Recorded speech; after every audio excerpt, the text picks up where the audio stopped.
Hello there. I am so glad you're here tonight. I have got such a good show that it's one of my favorite people on the planet, one of my best friends ever, and he's pretty okay most of the time. He's pretty okay all the time. He is one of the founders of the Hollywood Ghost Hunters. He is an actor in 70 plus movies.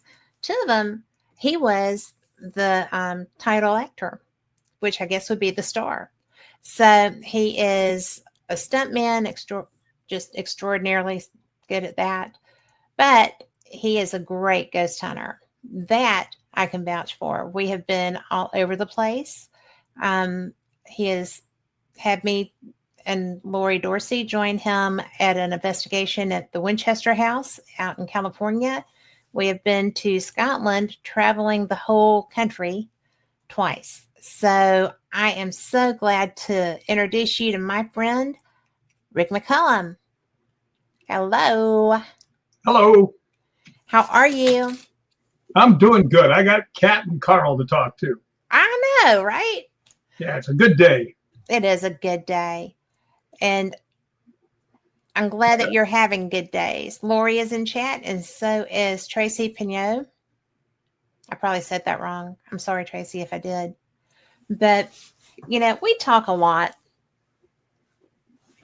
That's true.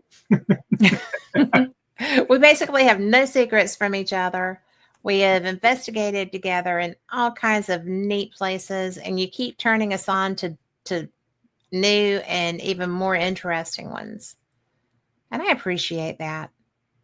Well, I like that. And I like having you guys with me because you guys know what you're doing. So, it's always nice to have good ghost hunters with you when you're looking for something. If I didn't know by now, Rick, I'd just have to hang it up. I've been doing it a hot minute. I was trying to think today. I've been doing this now since I was 13. That's a lot of years. we can, oh, hey, Jeremy York. It is a lot of years, but you know, you've only got 10 on me. So we're right up there. And I think that when you told me about your first experience when you were traveling with your mom, I love that. Would you share that experience? Well, of course. It was actually what got me started. I mean,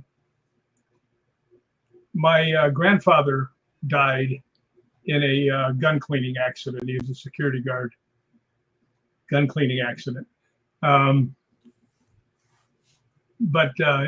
my mother didn't have very much money, and we lived on the south side of Chicago, and he wanted to be buried in Paducah, Kentucky.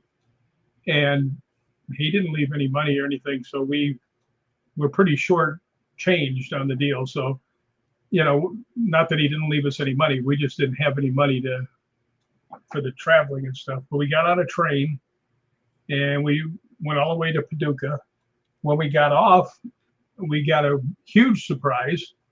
My grandfather's name was Joe Kelly, and we thought he was 100% Irish. Well, there was a guy there named George Voholius that was waiting for us. And he says, "Yeah, I'm Joe's brother." We went, "What? How can you be brothers?" And he goes, "Well, he came across on the boat. And when he got to the island, Ellis Island, I guess it is, when he got there, he just used the people that brought him their name, but found out that he wasn't any Irish at all, but he was 100% Spartan. Now, a lot of people don't realize that Sparta is a country. Yes. And you start telling people Sparta now, they think of the 300s. So, yes. But anyway, we dropped they came and got the casket and took it over to the funeral home. And we didn't have any place to stay. I mean, this happened like boom, boom, boom, one right after the other. So we get out, it's, 10 o'clock at night and not the best neighborhood in the world. And we start walking along and we see this one brownstone building, 2-story brownstone building with the typical horror movie thing, the neon light outside flickering, the one letter's missing in the hotel. So we go in there. My mother says, "Do you have any rooms?" He goes, "I've got one left." And she says, "Well, how much is it?" And it was like, "They give you money to stay at this place," but it was bad. But anyway, she says, "We'll take it." And he says, "Well, I have to tell you, it's haunted." Now, I wasn't that close to my grandfather. Hardly met him at all. I was like a kid at Disneyland. Yes, yes, yes, yes. So, well, I was 13. You know how we are. I do. I haven't changed much since then either. You have not. Haunted, let me in. But anyway, we got there, and it was the strangest room. It was like a rectangle sideways, the length sideways, and on both ends was rolling beds, right? And it was hardwood floor. Looked like a volleyball court. So anyway, we go to bed, and I'm just laying there, and I'm asleep, but I hear my mother scream, and and I pop up, and I'm going to defend her with all, my 4 foot tall, 13-year-old self. So I look over there, and I see her bed just scooting across the floor towards me, and I don't mean eat, I mean whoosh, right? So I'm kind of, whoa, what's going on? And then I realized my bed is going towards her, and we slammed, boom, right in the middle of the room. We just sat there. I mean, we were doing this. I'm sure. Yeah. It's like, oh my gosh. But we're just looking at each other. And finally, my mother goes, "Well, I guess the guy downstairs is right." So we tried ways of debunking it. Now, this is before anybody had even heard the word debunking. Yeah. Right. This is over 50 years ago. Actually, it's 56 years ago. And we took a glass, put it on its side, rolled it, and it didn't roll. So the floors weren't warped. I went behind my bed, pulled it back as far as I could, and then shoved it as hard as I could. Went about 4 feet. So we couldn't figure it out. But right after that, boy, I was hooked. I'll tell you, anything. They say something's haunted, I'm on my way. Your little kitty self. Yeah. You're still kind of a kitty self, just a big kitty self. Well, not kitty. Kitty. I got it. Kid.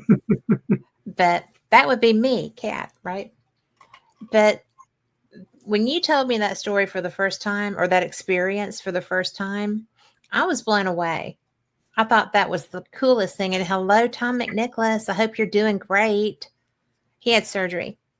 So it's a couple of weeks out now, but it takes a while to heal. But I've been praying for you.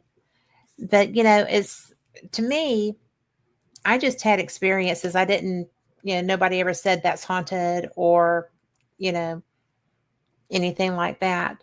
So, but you started out gangbusters, as it were. I mean, that's huge. That's a huge experience. People who do this know how big of an experience that is, because you had off the chain stuff. Oh, you ain't heard nothing yet. Well, I mean, you know almost every story that I have, and there's some in there that I guarantee you everybody will think that I'm lying, just because it's so off the wall. But I'm old. I can't remember lying, so I have to tell the truth. So. Well, you tell the truth anyway, so. I do.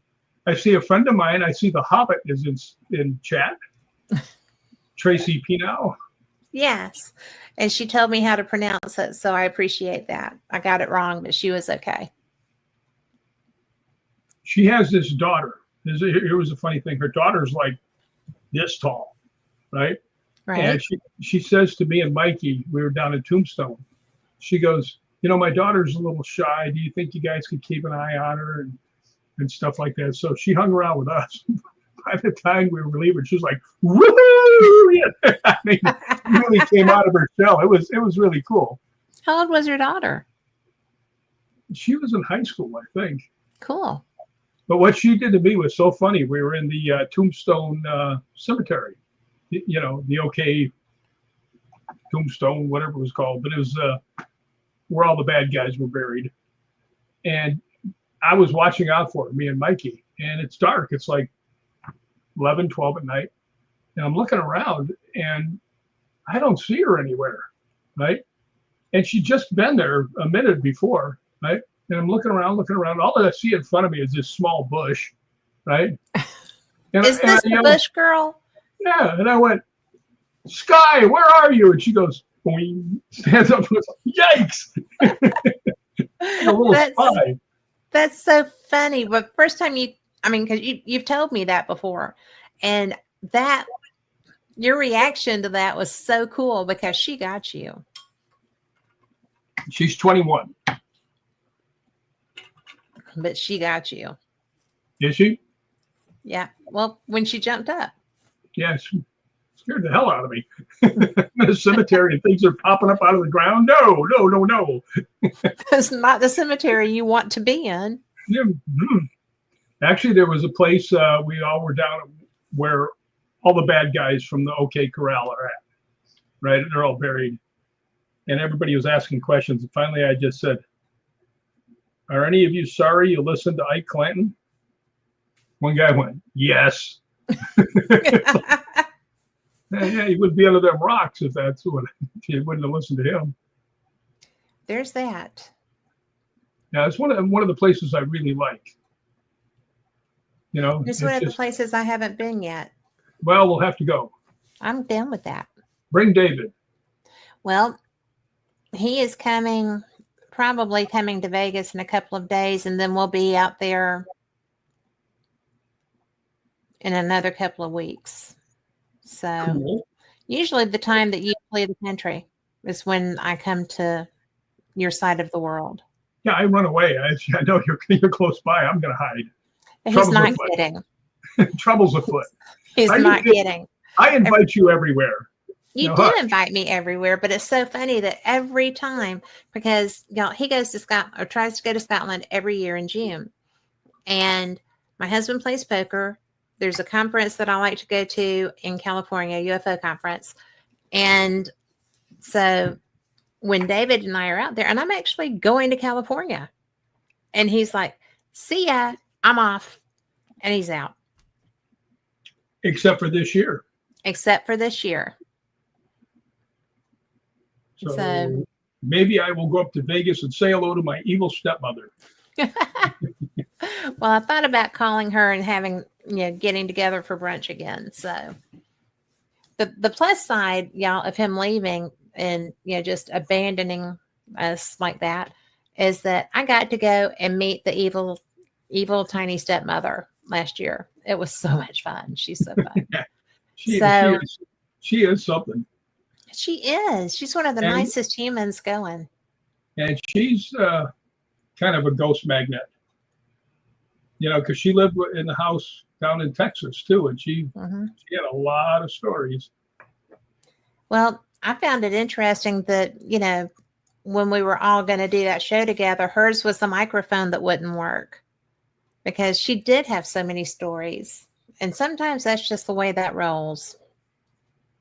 Yeah. I have found I've done this show for 10 plus years, and it's just kind of, sometimes they want you to talk and sometimes they do not. That's true. But I got to tell you, of all the places I've been, that house, most haunted place I've ever been. Absolutely, just every day was something. Was it because it was so consistent, or was it because of the level of haunting? Both. I mean, even Vandy tells a story all the time because there were 3 people that were hung on our property, and they were like people back from Bonnie and Clyde days, but they weren't with Bonnie and Clyde. Everybody that retells a story, and then Bonnie and Clyde's people, I said, no, that was just during that time period. But they were pretty vicious, these people. And finally, we found out where their house had been, and the guy invited us over there. He's telling us how they had secret rooms and secret, aisleways behind the walls and everything else. So anytime the cops would come running in, they couldn't find them. Okay. But they made a mistake of coming back when the townspeople were waiting for them. And the townspeople went running after them, and they went running up the street and around the hill. Now, this is long before all this development was there. and they caught him up by our property and hung him.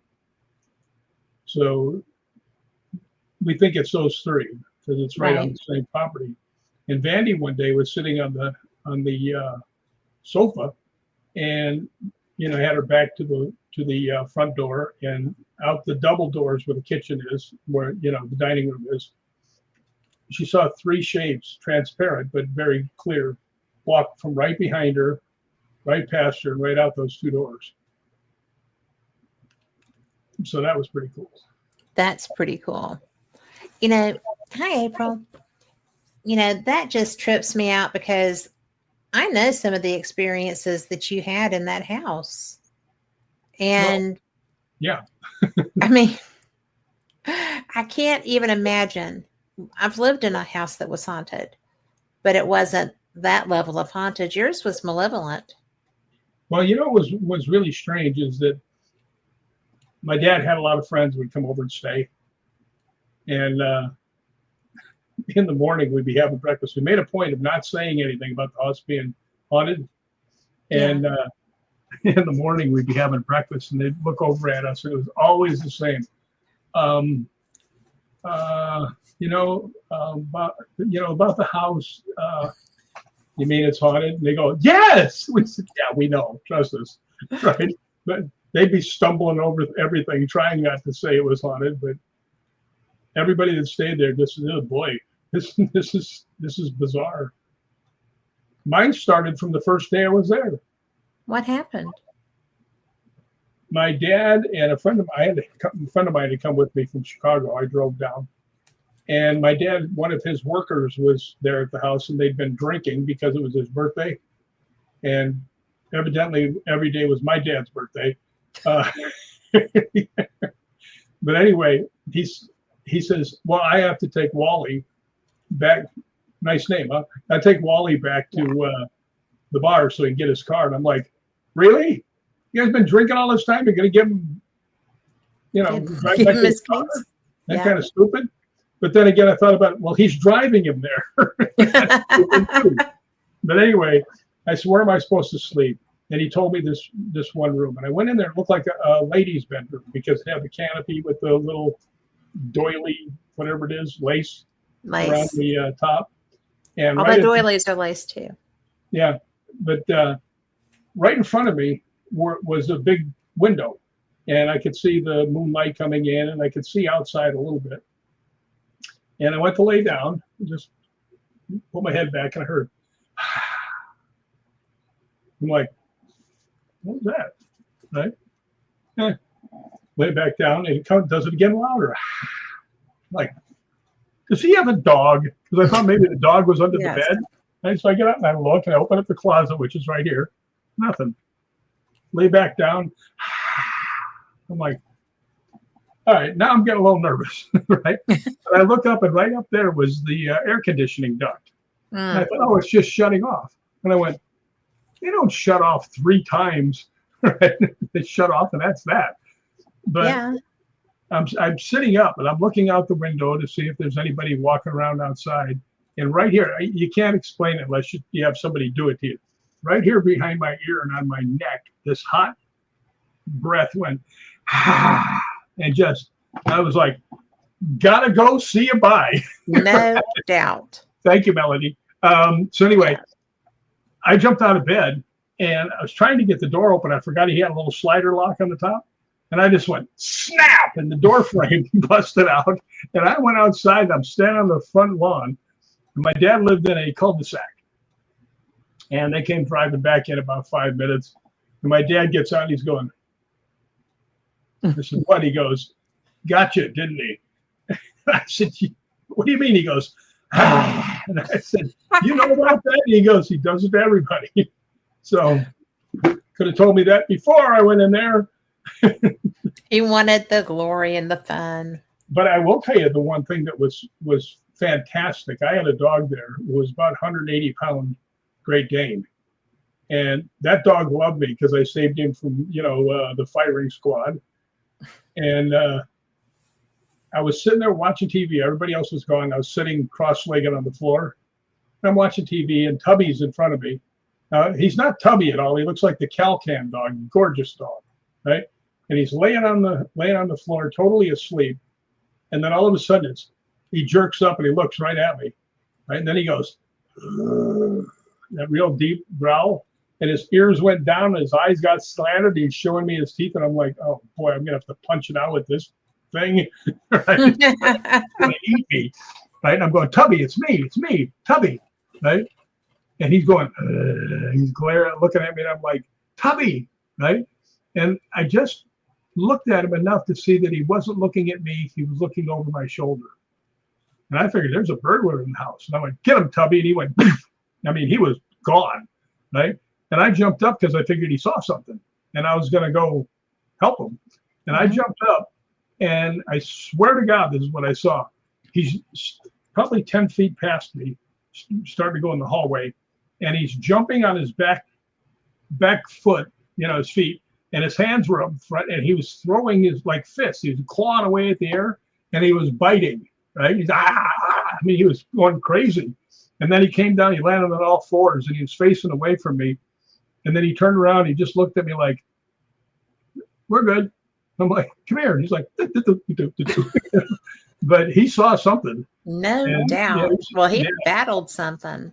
Oh, he was after it. Holy thankfully. Crap. Well, I'm glad it wasn't you, because that would have been a fight. Well, I had one with the Doberman that was about 130 pounds one time. Had to knock his lights out because he was biting the shit out of me. That would do it. Yeah. You know how much I like dogs. I do. But when they're trying to eat you, you have to defend yourself. You have to take things into your own hands, as it were. But yeah, I actually told Mikey Thompson, and another girl. Huh? No, go ahead. No, I told him about that house, and I told him the address.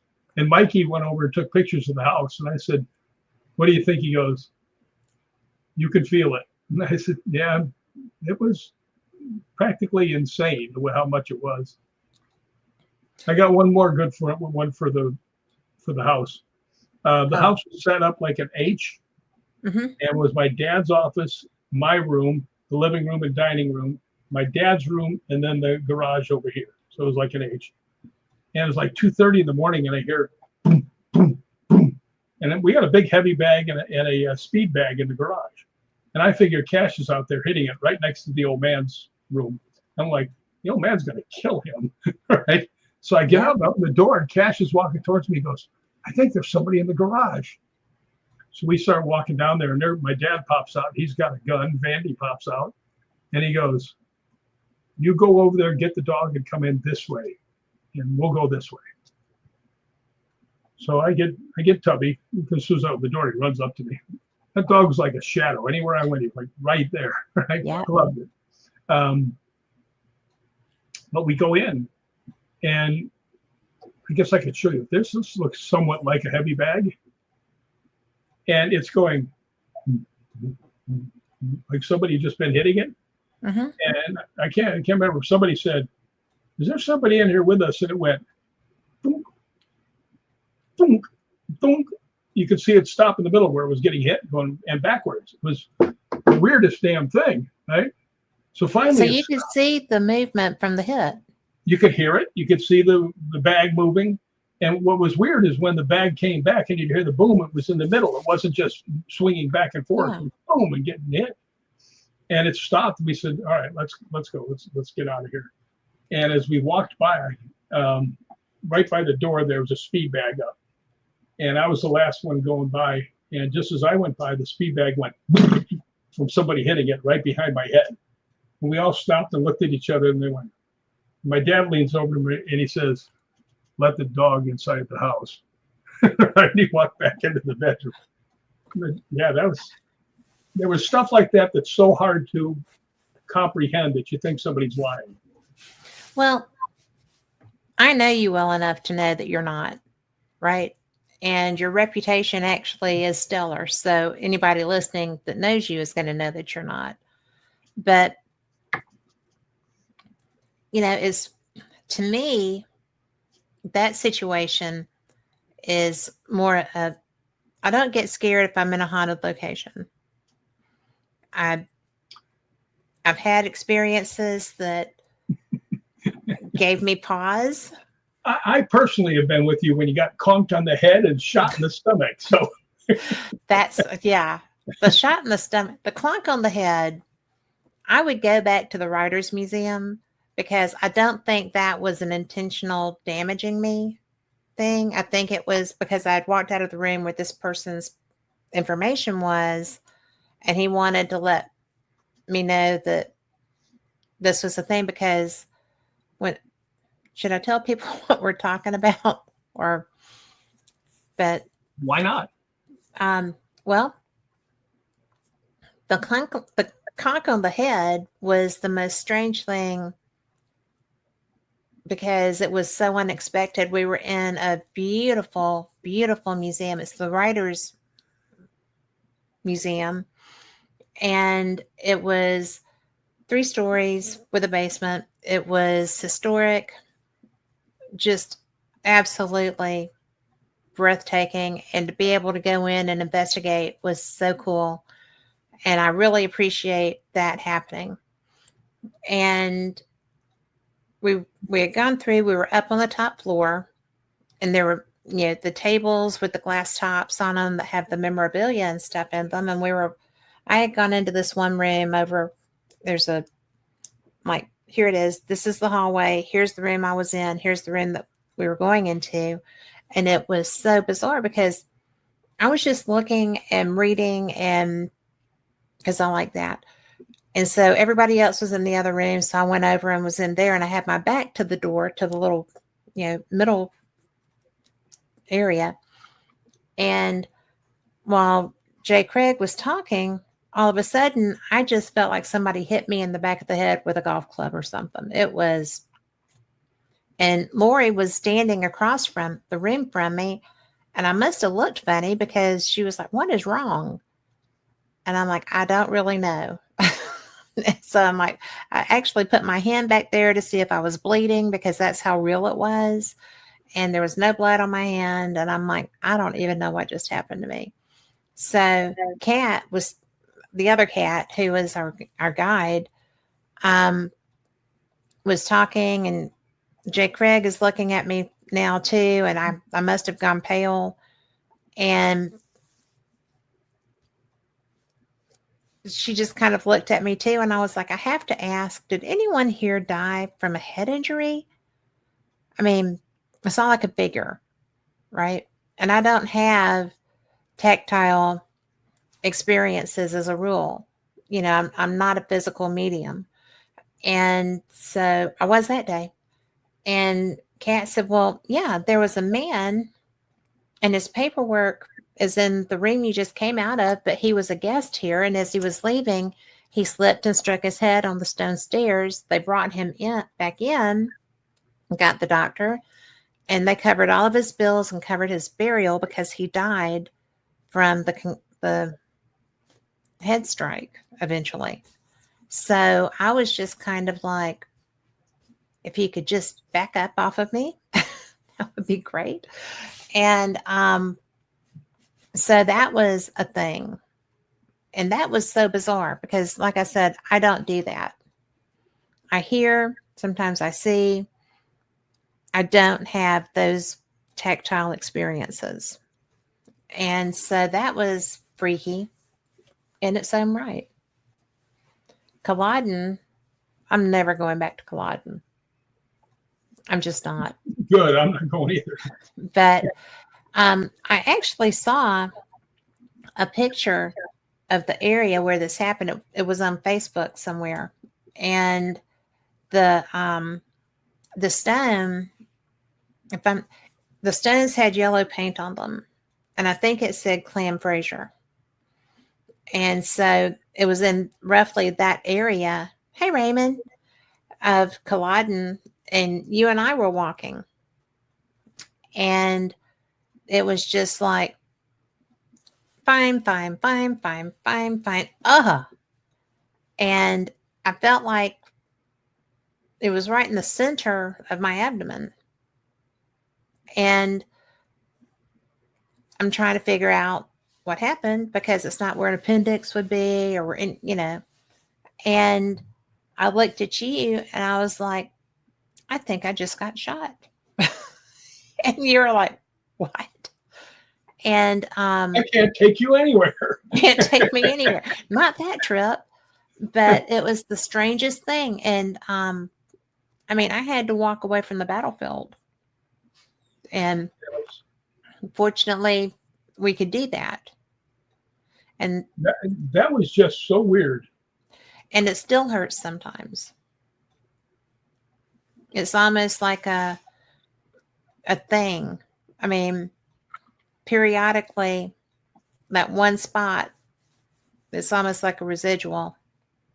Just a reminder, I'm not going back. But the plus side is that, the English were the ones who had the guns. So if I got hot, I was probably Jacobian. So I don't know. I didn't like Culloden because I was just so mad about when they're telling what actually happened. yeah, I know, right? Yeah, like who runs across boggy fields towards people that have rifles already trained on them? And it's like 700 yards they have to cover. Yeah. And they didn't make it. It was 1,453 Scots who died and 450 English. A little disproportionate. They probably got shot by the guys behind them. Probably. The English. But yeah, that was. But that was the strangest thing. Those were the two strangest things that have ever happened to me in a paranormal fashion. I mean, there's always experiences. I had a weird thing at the old potting jail, but it wasn't damaging me. It was just around me. Right. And that was, I pissed off the spirits and didn't really mean to piss them off or irritate them. And now I have a great response, a great relationship with the spirits in that jail. It's a wonderful place to go. I would go any day. I spend the night there, when I can. It's been way too long since I've been there. And Shelley Robertson, I love you. But it's just, but they like me. They don't want to shoot me or hit me and stuff. Well, I have to tell them the story about what happened to all three of us when you weren't there. Oh, I know. I couldn't believe it Old wasn't Paulding there. Jelly. Old Paulding jail. I'm hungry. Well, you got a while to wait, dude. I know. But that whole thing, I mean, Lori was telling me about how connected Kat was. And I said, well, let's call her on the phone, see if she can chat to the ghosts. And dangest thing I ever saw, they would answer, because I had the K2 in my hand, and she would, she would say a question to them, and they would go, blah, blah, blah, blah, blah, blah. I'm like, Cat can hunt ghosts by phone. What's going on here? I've never seen anything like that. Well, in all fairness, it was a phone and a K2 meter. But the fact that they do it in response was what got me. Because y'all have to understand, when I got them mad, it took a hot minute because I got mad too. So Shelley has a portal device. So we went in the kitchen and we started having a conversation. And it was a good conversation with the spirits because they were coming through. They were coming through appropriately, the right responses and stuff. And I was like, do you think I'm here for my help? I'm trying to help promote this jail. I'm trying to do this and I'm trying to do that. I have a 9-hour drive tomorrow. Do you think I'm up here for my health? Da, da, da, da, da. So I was a little upset. So the guy comes across the portal and says, really? And I'm like, yes. What do you think? So they were so funny because the next morning, and I had to take a shower there and everything. I mean, I was sleeping there that night. I did not want to have bad blood between us, as it were. So, and I've told people this before, so if you've heard it, I'm sorry. But when I was leaving the next morning, Shelly had to get up and let me out, and it was like way early for her. But I was in the car, and I have Sirius, and I listen to, I'm like, No Shoes Radio. So the song Ghost in This House bumped the song I was listening to. I was listening to a Kenny Chesney song. And Ghost in This House started playing. Have I ever told you that? No. Yeah. You've been holding out on me. Well, but it was so funny because I was like, really, guys? Really? I'm going to miss you too. I'll see you when I come back. And so because we went through, and I mean, they put forth effort to resolve that situation, I felt like too. So none of us were mad anymore, right? And so I did, however, hang my crucifix on the door, the bathroom, when I was taking my shower, because I'm like, no peep shows. But it was really interesting because Sirius doesn't skip. That doesn't happen. I have had Sirius for ever and ever and ever and ever, and that does not happen. So I've always felt very welcome there. I still, when I possibly can, spend the night there. And that's why, and where y'all were in that first floor cell block, that is where, when I walk in the door of that jail, I go straight there and I say, hey guys, it's Kat. I'm back. I hope I get to, talk with y'all tonight, but I just wanted to let you know I'm here. And when you put me on the phone, that's what I said. Hey guys, it's Kat. I'm sorry I can't be there, but these are friends of mine. So, be nice to them or whatever. And that's when everything started going off. Well, what was interesting is when you said, these are my friend and they're ghost hunters, and it went dead silent. And you went, no, I'll stick up for them. They're really nice. So and then I went again. Yeah. They're my friends. They're nice. Yeah, you're the only person I've ever seen that can ghost hunt by phone. Well, communication is communication.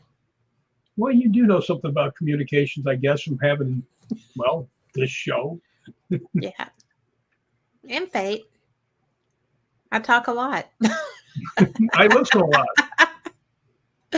But yeah, and I thought that was so cool because I don't know anyone else that would have thought to get me on there to say hi to them, because I was so bummed out that I couldn't come. And because I had been so looking forward to it. Well, sometimes my evil brain pops into a good idea. When it comes to spirit communications, you're really good at that. So I like your good ideas. They seem to like me. They like you too. They do. But I would almost say that you're a ghost magnet, but it's not that kind of interaction that you get. You get more of the they recognize your energy. They recognize your spirit, especially when we're in Scotland, because battle is your go-to on everything. Pretty much. I feel like that's where the draw with them is, and your roots and everything else. And I don't know, it's just, to me, it's so interesting to watch you investigate. Well, I usually just bumble around until I bump into something. But you do bump into it.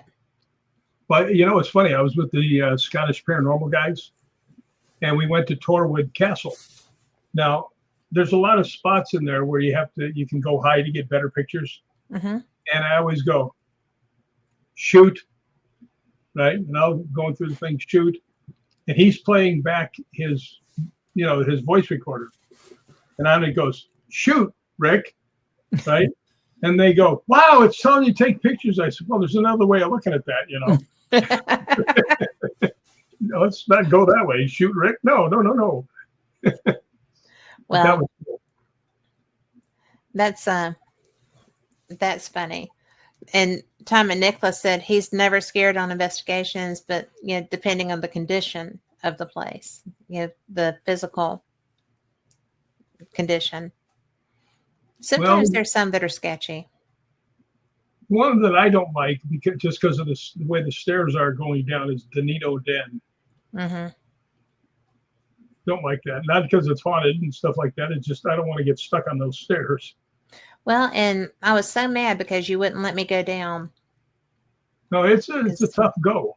And that was when I was still rehabbing broken things. So. Yeah, and the stairs are not like normal stairs. They're like that far apart, and then the next one's like this, and it's real steep. It's I bet you half the people that are ghosts there were just people trying to get down the stairs. There's a strong possibility. Well, you got to remember, I didn't even make it through Shelley's place, Old Paulding. I got caught on the stairs and went right in front of Mikey. Oh, should have been behind Mikey. He would have caught you. I would have landed you up.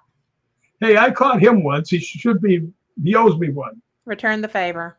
Boy, I tell you, he conked his head pretty damn hard that day. Oh, gosh, in Edinburgh Vaults. Yeah. That was a tough place. I don't know why. I was standing there and, my stunt coordinating, looking around. I'm like, yeah. Oh, this could happen. I started walking. He goes, boom. I was like, whoa. And I just grabbed his coat and I'm holding him. And Mikey's like 235 pounds. He's not exactly, a straw. I'm like, come on. And he's bulky. He's tall and yeah. Well, I was glad I could grab him before he fell back down the stairs onto Lori. Well, because that would have just been a chain reaction of events that would not have been done well. Because we were with a terrible group of, coordinators for that trip. So aim at them. Here, go that way. Land on them. But that room that everybody was in, I had gone in there, and I did not care for that. Where's this at? When we were in the vaults, that room that right by where Mikey got conked. Yeah. That was, I did not like that. I didn't have much feeling for most of that area. I didn't get a lot of, creepiness, not a lot of the, sensation. But I just didn't like that. I felt very uncomfortable in that room. There's some places like that. Oh, sure there are. But that was the only place in Scotland I really had that problem. Well, I got to tell you, the one thing that's happened to me in Scotland that still I can't quite get past is the scream from next door. Yeah, I was staying in the University of oh yes, St. Andrews in the dorm because in the summer they rent them out as hotel rooms. And on my floor there was one guy, and he was probably 40 yards away. I mean, the really long hallways. So I was down there by myself, and I just started to lay down, and I heard a girl scream right next to me or in the next room. But I mean, it was really loud, and you could tell she was being killed just by the scream of pain in there. And I went running out in the hallway, and I'm listening to each door, and there's nobody there. So I actually asked the people downstairs, the receptionist, I said, has anybody heard a woman scream? And they said, no, never have. But we do know this one really, really good medium, Heather. Yeah. Heather Besser. She's amazing. She is astounding. I'm so glad you connected me with her. Yeah. And I just asked her, I said, I heard this horrible, horrible scream. She says, how close were you to the stairs? I said, about two doors over. She goes, that's where they murdered her. I mean, I didn't even have to tell her what happened. I said, I heard this scream. Yeah. So that's bizarre when people can just tell you what you want to know before you even ask them. Well, and she was amazing. And I want to say hi to Irene, who is in Japan this morning for her. So she said, "Good morning, everyone." So Hello. I just love her. She is one of the nicest people. But when we were staying in the dorms last summer, and I could get a feel for, what you were talking about, that had to be so weird. Especially to have been traveling alone and heard that. And I know that your immediate reaction would have been battle, let's save her. Yeah, And there wasn't anyone to save. yeah, it was bizarre. Still gets me though, because I couldn't save somebody that was being. But then again, I realized that it had happened quite a long time ago. Yeah. But man, that one shook me. I got to tell you. You don't get shook much either. No, but this one did, because it was, in your mind's eye what is going on. Yeah. So, but I still go there. Well, we stayed on the same floor. Yeah. Well, that's the best floor to stay on, because I make sure you guys look out and see the golf course and the beach and everything else from up there. The beach where they filmed Chariots of Fire. That's right. They filmed that we ran on. Well, they filmed some other stuff there too. Well, none of that matters. That don't count except for Chariots of Fire. But you got to put your feet in the water there. I did. And y'all, he thinks I'm crazy, because when I get to water I haven't been in, I take my shoes off and I put my feet in. And so he was like, "Does David know you're doing this?" Because he and my husband are friends, and David trusts Rick to make sure that I don't do something boneheaded. So full-time job. It is a full-time job. Now you see why David lets me go places with you, so he can rest, right? But I'm just kidding. I love my husband to death. He loves me, and I'm so fortunate and so glad.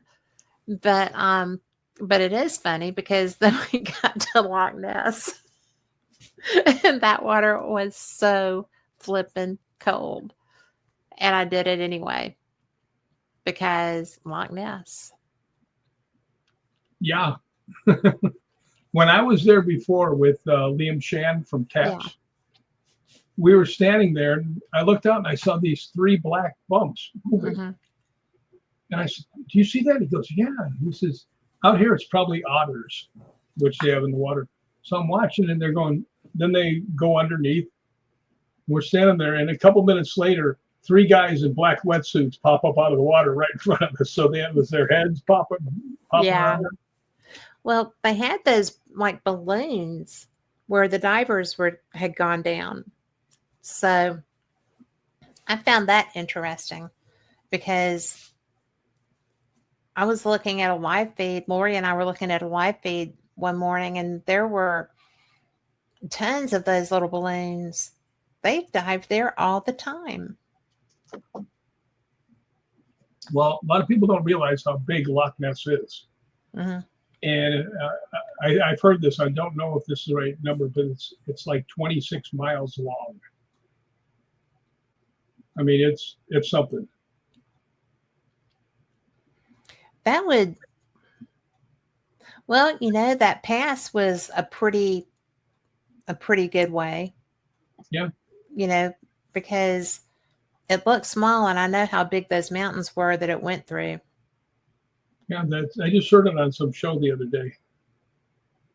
And the other place that we stayed is actually the biggest loch, area-wise. It was Loch Lomond, or Lomond, how do you say it? Lomond. That's the one that we stayed on. Yeah, that's even bigger than Loch Ness. It didn't. Well, I guess that's true. It has tides. Yeah. So we're up on it. We're catching up on our lochs, Missy. All right, lad. It's a good thing. But yeah, I love going to Scotland, because we got to see some pretty good stuff when we were there last time. Oh my gosh, we got to go to Bannockburn House, which you can't go to anymore, or that's not doing tours. Menzies. Yeah, So, here's what's wrong with the Scottish people, who I love to death, is they told us you got to go to this castle, Castle Mengus. And I'm asking everybody. They said, do you mean Castle Menzies? And I went, I think so, right? And he goes, yeah, yeah. the Scots call it Mengus. I said, it's Zies and it's Mengus. Huh. Okay. Ooh, Irene has a good question. You feel like a question? Yeah. What is it? She said she's in Japan, right? So they Uh-huh. have an Issy and Nessie there. But would it have affected their DNA after the atomic bomb? Do they still see them, Irene? Are they still spotted here and there?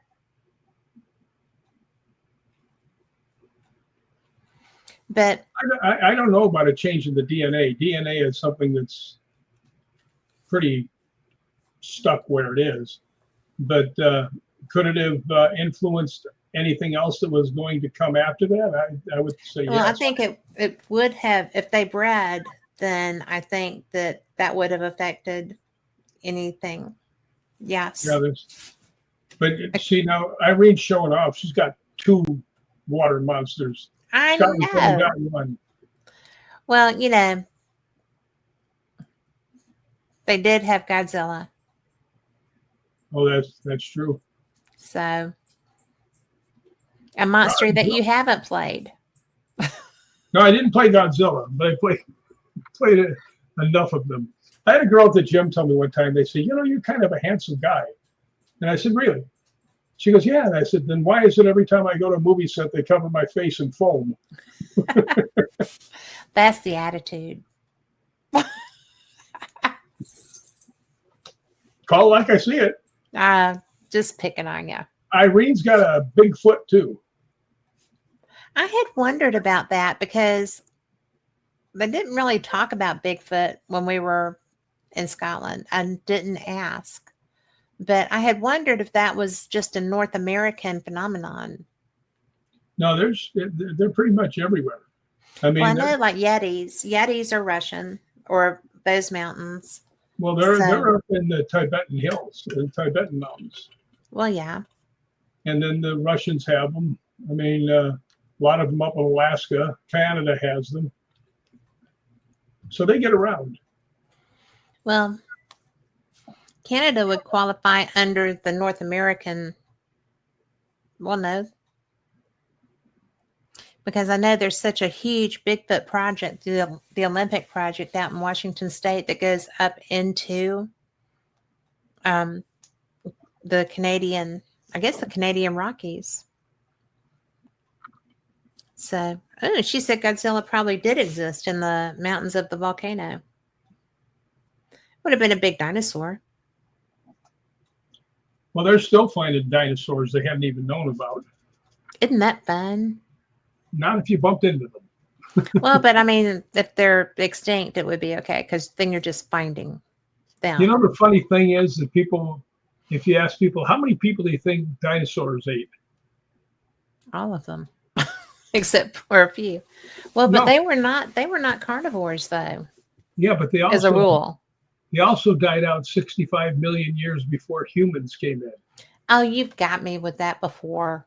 I fell for that. I walked right into that. They weren't around 65 million years before we showed up. Thank goodness. Can you imagine going out to get a loaf of bread and Godzilla starts chasing you around? Well, no. Feet, don't fail me now. And both of us would be in trouble. We just push Lori back to him and then start running. Lori would have left us in the dust long before then. Yeah, we shouldn't have got her all psyched up about getting her legs and everything better after her operations. Now all of a sudden she's going for the Olympics or something. I know. Now I'm going to have to put my specs on to read this. A hibagon. Bigfoot is called a hibagon here and lives in the forest of Hiroshima. Oh. Which was also hip. Was it not, Irene? Here's my question. does Japan have a lot of people that have had, things go on with them because of the atomic bomb? I know that after the tsunami, there were a lot of reports of people getting into cabs to get away from the area and disappearing. So Irene said yes, that Hiroshima was struck, because Hiroshima was a drop site.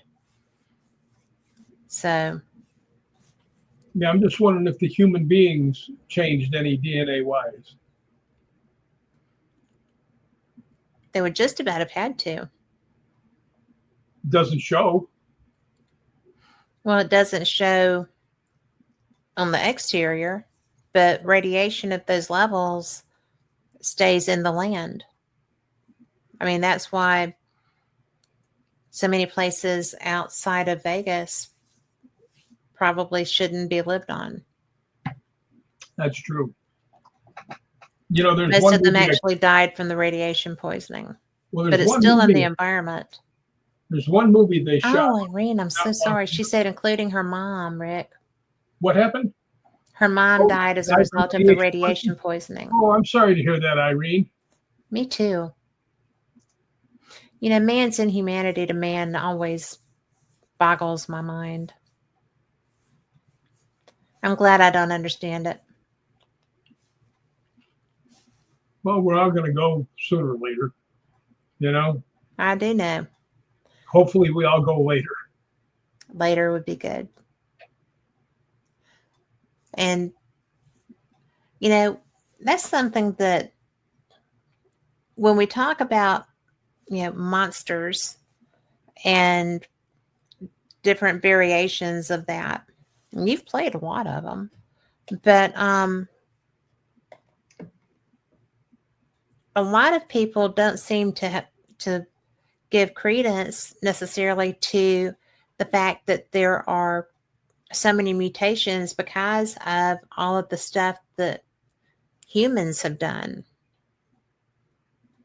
And, look at how irresponsible we are sometimes with our drilling and our just research stuff that we don't do appropriately to start with.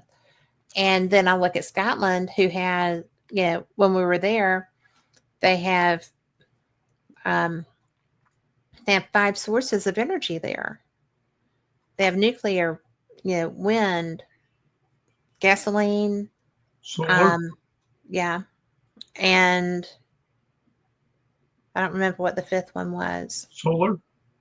Well, yeah, solar, but wind, gas, solar, water, and nuclear. I mean, they're never. They take care of themselves. Yeah. I'm just so impressed with that. And oh, Irene, you're going to have to come on with me so we can talk about this. Besides, I want to talk to you anyway. Irene says she went to do an investigation at Hiroshima, and it was hard but cool.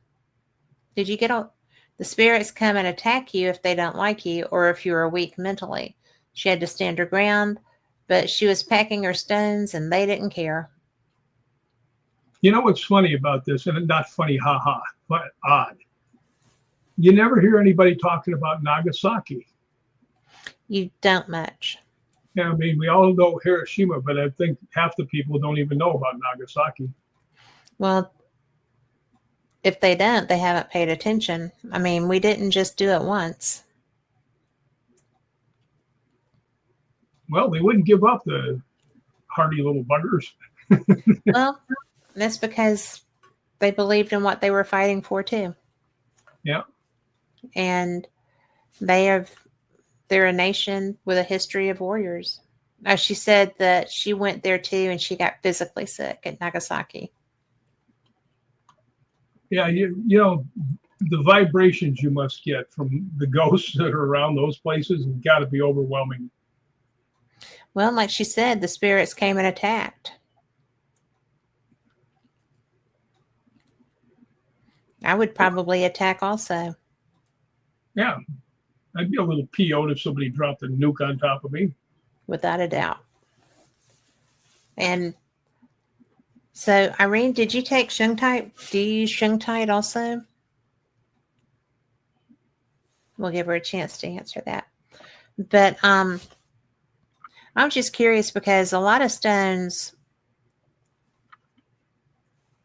work in a lot of different ways. I've just always found that Shungite is one that handles just about everything. And I actually bought this when we were in Arkansas recently because I also have a Shungite pyramid that I keep on my desk here because I really believe in the power of this particular stone. And it is just for protection. Also because it likes me. So I have had stones that burned my hand. Red jasper is not for me. But you know, I still have a scar on my finger from being burned by a freaking stone. So things happen. But that's one of the things that I was so, because Scotland has been invaded, fought off, invaded, fought off, fought with the English, fought with the English, fought with the English. And the Vikings. And the Viking, well, they kicked the Vikings out of their country. They are Actually, badasses. you know what they did? The first time, the Vikings were famous for sneak attacks. Mm-hmm. And they wiped out this one village of Scots. Well, the Scots decided, okay, they come by water, let's keep somebody watching. And when they came, they were ready for them and beat the crap out of the Vikings. Mm-hmm. But they told the ones that survived, you can stay here if you want to, but you better behave yourself. Yeah. So a bunch of them stayed. And that's why there's a bunch of people of Viking and Scot blood. Who would be total badasses. Yeah. They are. The ones that were the badasses were the berserkers. No, that's what their I know. Were. I love that. Yeah, they would just go in there and they would adopt a spirit like a wolf or something like that and just go in there and fight like that animal. Mm-hmm. And they were nuts is what they were. They were all the biggest ones and they're my grandma called me that. The berserker? A berserker. She was always like, "You're just going berserk again." I'm like, let me think of this. I can agree with Grandma on a lot of this. Okay. You're in trouble now. But, well, it's true. Here's a question for the people out there. What do the horns on the things mean, on their helmets? Does anybody know the horns on the Vikings helmets? I know. That's they cheating. Never had horns on their helmets. Everybody thinks that because of the movies. And they all think that they were like huge people. And the actual median size of the Vikings was 5'7". Well, nobody was great big then. No, 5'7" might have been a giant back then, you know. But yeah, you gotta get away from what the movie's telling you and what's really happened. Said the actor. Grandma is watching you. She is. She was talking about my grandma calling me berserk. Well, you know what? She actually left I don't know, what was it, a pillow or something for you? Oh my gosh, the quilt. Quilt. I never tell people that, but yes. Oh, Irene, you're gonna love this. All of y'all listening. But I was on the phone with Rick. I was at JCPenney. I was trying to find David a comforter because we needed to replace his, and he loved it. And so I'm like, I have got to find this. The same thing. I was going everywhere, couldn't find it. They didn't have any. Blah blah blah blah blah. I walked around a corner. I was on the phone with you, and I was like, oh my gosh. And so the exact one that I needed was there. And the my name was on it. And my grandma's handwriting. I bet you still have that, don't you? Maybe.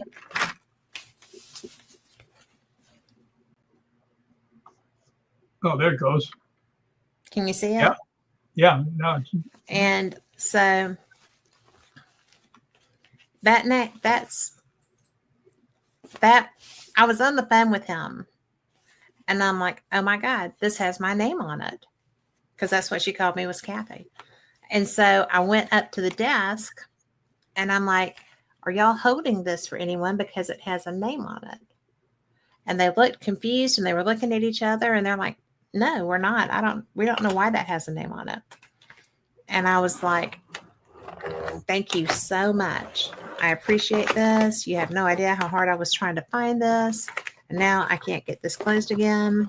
Oh, well, that would be the reason why. Okay. But yeah, so got me a little bit. But that, I was so blown away.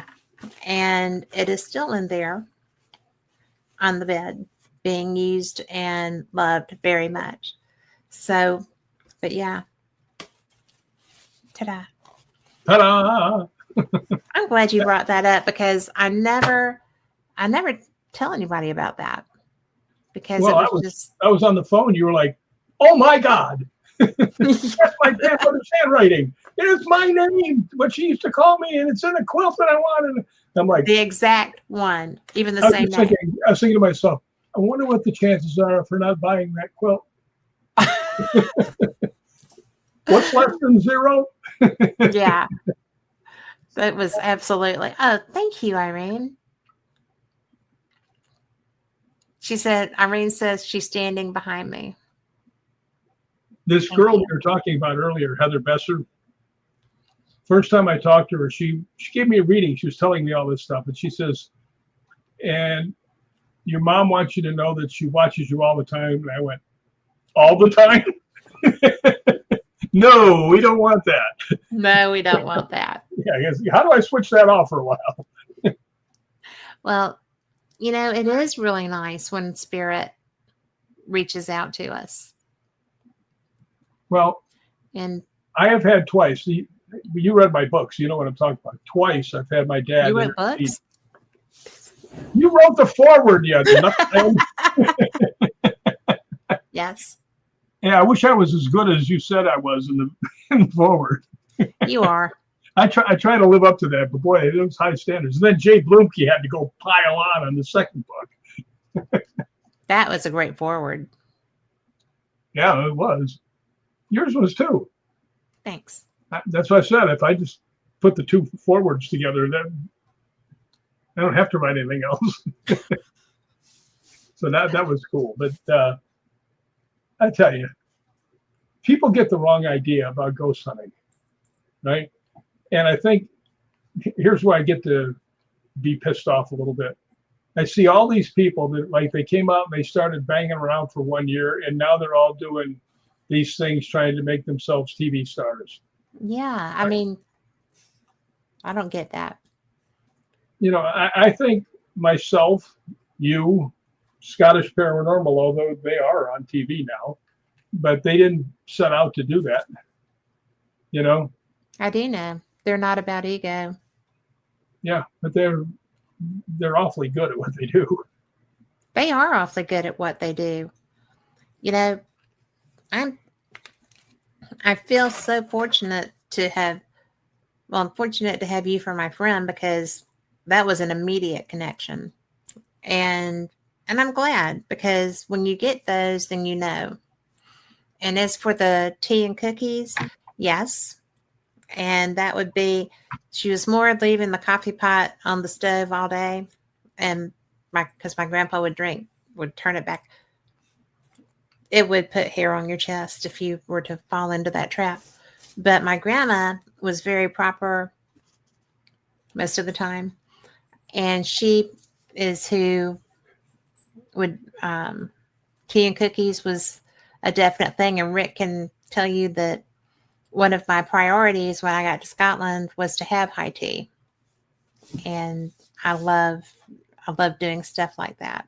And you had it right next to Roslyn Chapel. I did have it right next to Roslyn Chapel. And I, however, did not attend because I am a man and I do manly things. Whatevs. But, well, you eat, Yes. and it was good food, except for the haggis balls, and we gave all of those to Julie because she liked them. And Irene, I agree with you on the money. She says, I can't stand people asking for money to help people. She doesn't charge a penny for her work. If you're supposed to help people, you should do it and not charge money for it. I agree. But I will say that if there are expenses involved in getting to where you can help them, I don't consider it outside the boundaries to expect them to help you do that. If you're coming to use your gifts and your skill sets to help, I don't think you should have to give things up to be able to do that. I think you should do it when you have enough money to do it. Yeah. And I'm still trying to figure out why everybody should be donating $19 to everything they have on there. What do you mean? Shriners, St. Jude Hospital, Wounded Warrior, the tunnels, they all say $19 $19 a month. Yeah. Well, I think it's because they feel like people can afford that. It's not an intimidating number. It's scarier to me than 20 is. Why? Just 19. It sounds like there's a lot of stuff going on there. 20. No, okay, here you go. So you're so funny. Well, that really is funny. But it's $19.99. Yeah, make or it $19. $19. It is $19. 67 cents a day. I see all these commercials. Bless them. I hope they get the money they need too. I want people to start buying my books some more so I can give more money to St. Jude. That's true, because all of your profit goes to St. Jude. That's true. And donating is allowed, but not charging. Well, yeah. I mean, I wouldn't charge hundreds of dollars for anything anyway. But I don't charge anybody anything because I don't tell people I can do anything. I just do it. Yeah, I'm like, I don't know. Yeah. I got to ask a question. I want to put this one out there. Somebody asked me, they said, you seem to get a lot of attention comes to you when you're ghost hunting. And I said, that's true, right? It is true. I said, but you know what? I look at it the same way as if you found a puppy in your backyard, right? How would you get him, to play with you or come to you or anything else? You wouldn't chase him. You'd run like hell, right? Yeah. But if you said nice, soft voice and started talking to him, got down to his level, he'd come to you. And I think it's the same with the spirits. If you go there, I'm convinced spirits can read energy. And if they look and see which color energy you're giving off, they go, oh, let's go there. So, although I did learn a lesson, do not sit on a gravestone. Well, it wasn't even a gravestone. It was the encasement thing. Yeah. Because you wouldn't have sat on the stone. No. It was more of a tomb. Yeah, that's one of the most amazing things I've ever That had. was a quick and adamant response.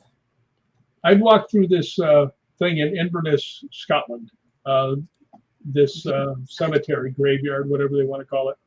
And Kat was there, Lori was there, Mikey and Julie and Liam Shan from TAPS and his whole group. We're all going through there, and I'm not getting any reactions, any feelings, nothing. But all I know is that I've walked 9 miles that day, according to Lori, who has a little counter. And my knee was just wobbling. I said, I got to sit down. I'm looking around for for a chair or a bench, and there's nothing there. And right behind me, there's a thing that looks like a coffee table, right? I thought, and I just said, look, I mean, no disrespect, but if I don't sit down, I'm going to fall down, right? Yeah. So I sat down, and instantly, there was a girl that was with me. The K2 went all 5 lights. Hadn't gone off the whole night at all, right? So I said, are you mad because I'm sitting on your tombstone? Right? And it went, boom, 5 lights again. And I went, well, I have to tell you, my knee is really, really sore. If I could just sit here for 30 seconds, this would really help. Is that okay? And it went like between 2 and 3, just flickering, and which I took was, okay. And then right after about 30 seconds or so, bam, 5 lights again. And this girl, it's her first ghost hunt. And she's watching, right? And I said, if you do it right now, I'll get up. Bam, 5 lights again. And she goes, what are you going to do? I said, getting up. Get up. I'm not staying here. I want to go back there, and I just want to put my hand on it and say, hey, do you remember me? I'm the bonehead that sat on your tomb. Yeah, I think he'll remember you, Rick. He might hit me with some sort of zap. Well, if he didn't zap you when you were sitting on his tomb, I think you'll be okay. So I got to tell you, though, that was the wildest trip I've ever had to Scotland with what happened with the Laird. Oh, you've got to share that. Well, I think you should share it because you wrote the thing for Fate magazine. We wrote the thing for Fate magazine. Yeah, but you had a better look at it because I would have my back to a lot of that stuff. Well, Irene said next time bring some cookies or chocolate and leave them for him. Better yet, bring them and leave them for me.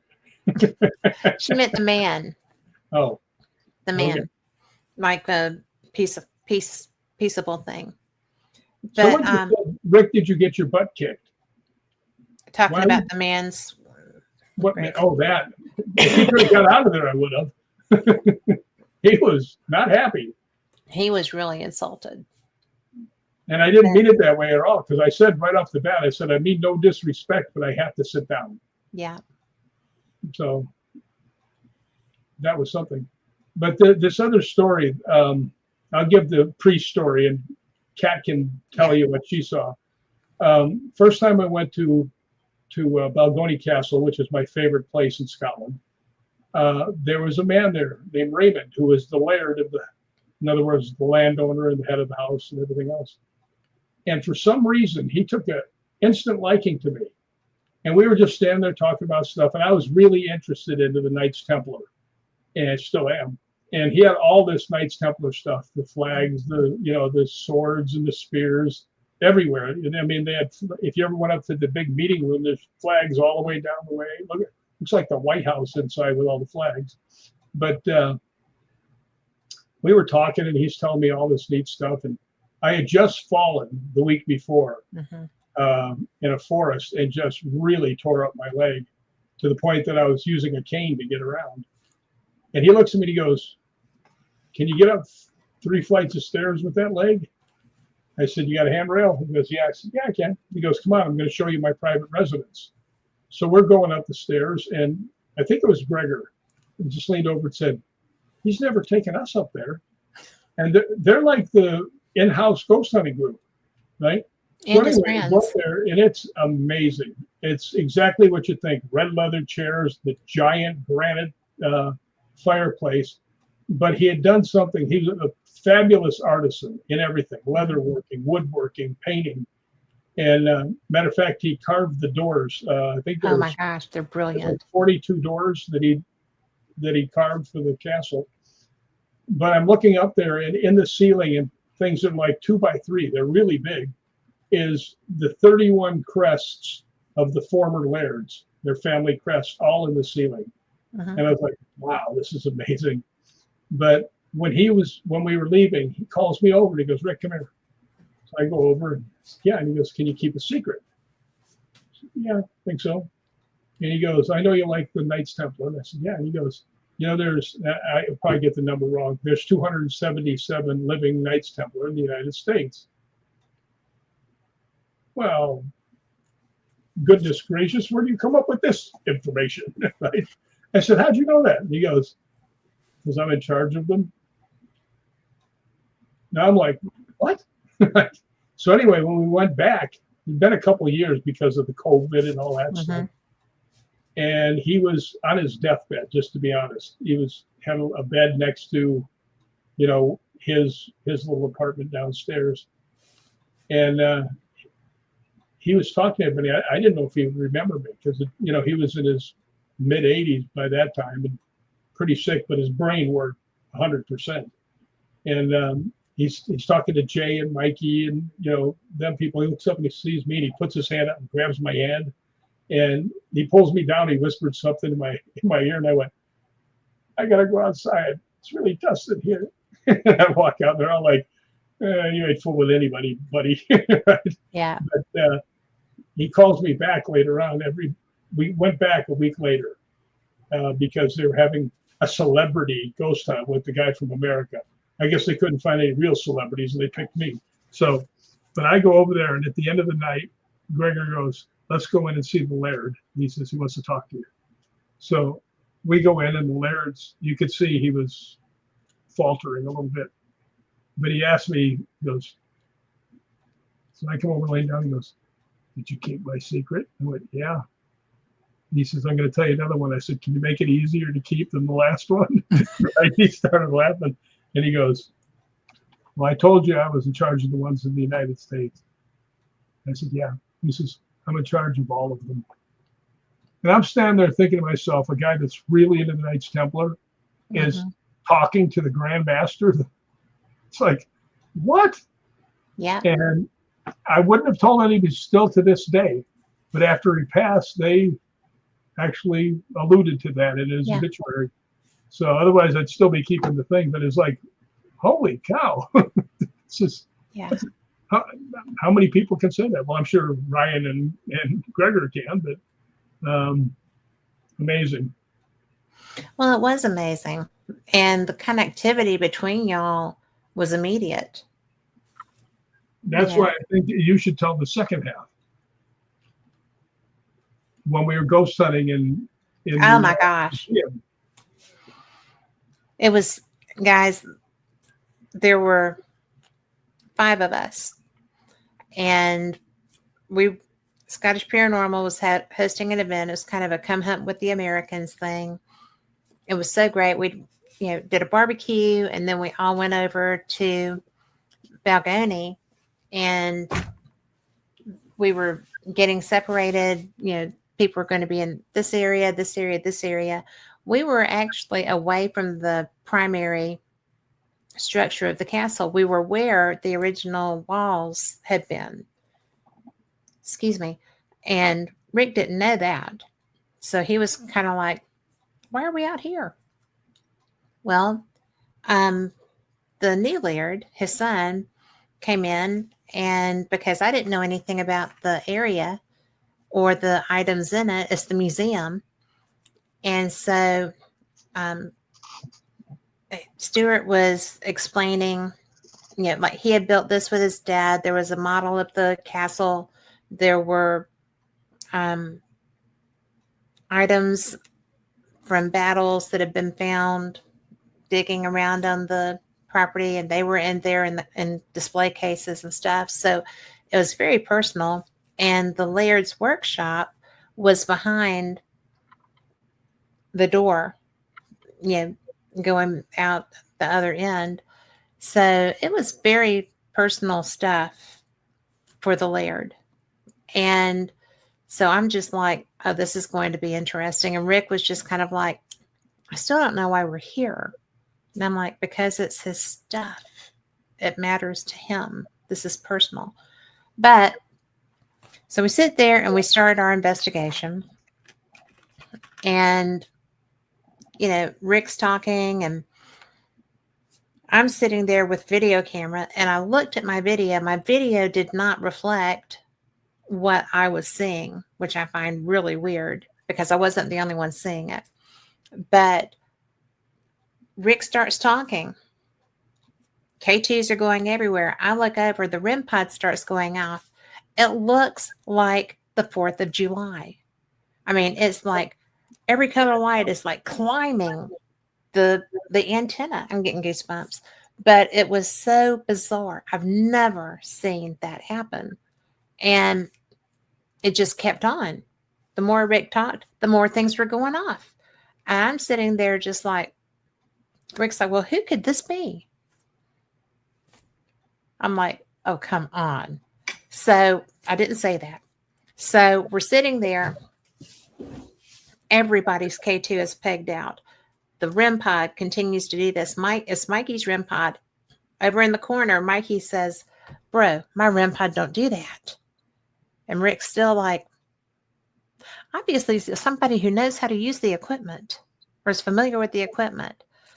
And the 5 or 6 women that had come in there to do the segment of their investigation first with us were all like, and so Rick finally, I'm sitting there going, come on, you know who this is, acknowledge him.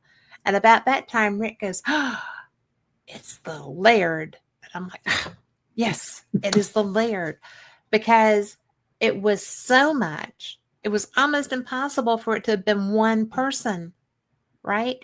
So Rick was confused for an obvious reason. This was off the chain activity. Yeah, everything in the room went off.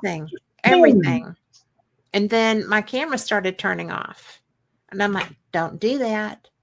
And I just kept turning it back on and kept going. And so I have a lot of little videos from that period. But it was the coolest thing because it only happened with that group. Yeah. It only happened the first group that came through. And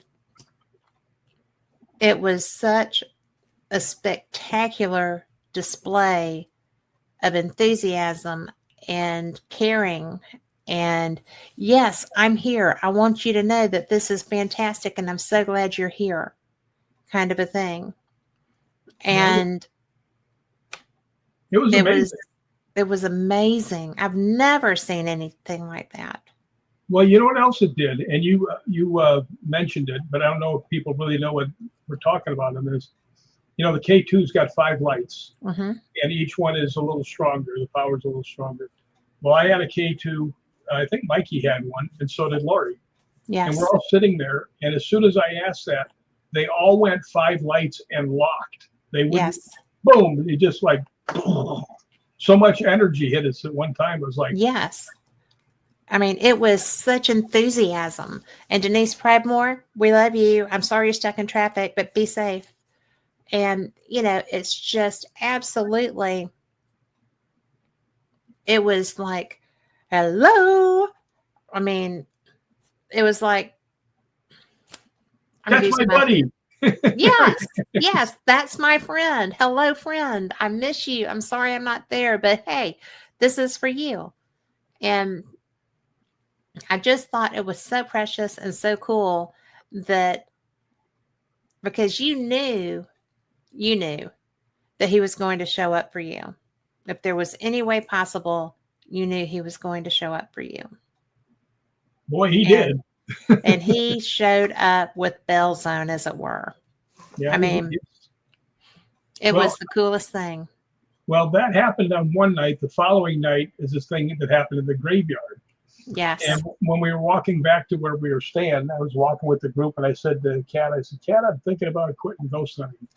You said, you'll never quit. And I said, yeah, but when am I ever going to find 2 things like just happened back to back? Yep.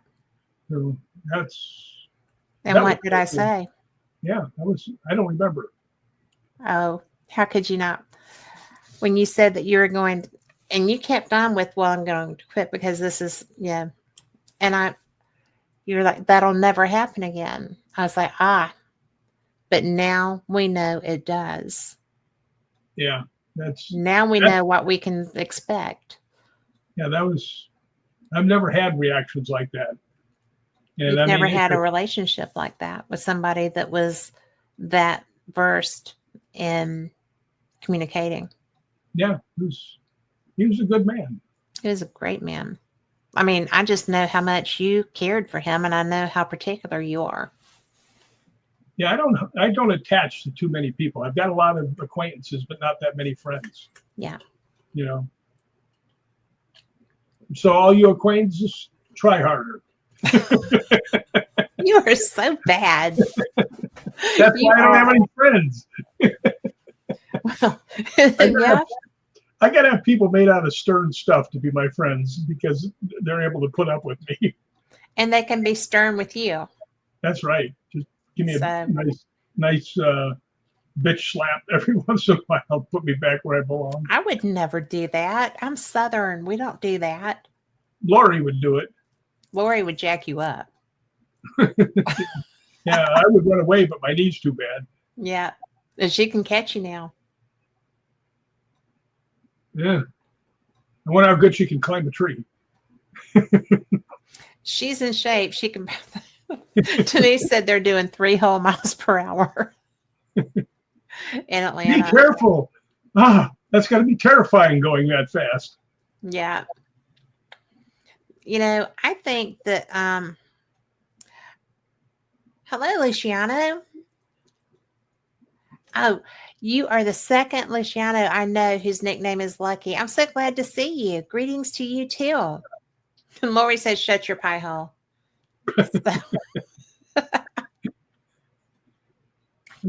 Well, You knew that was coming. Pie, will you? Well, I am just I'm looking forward to being back in Scotland. Me too. One of the things that I was told by you when I went was that once you go, you will always come back.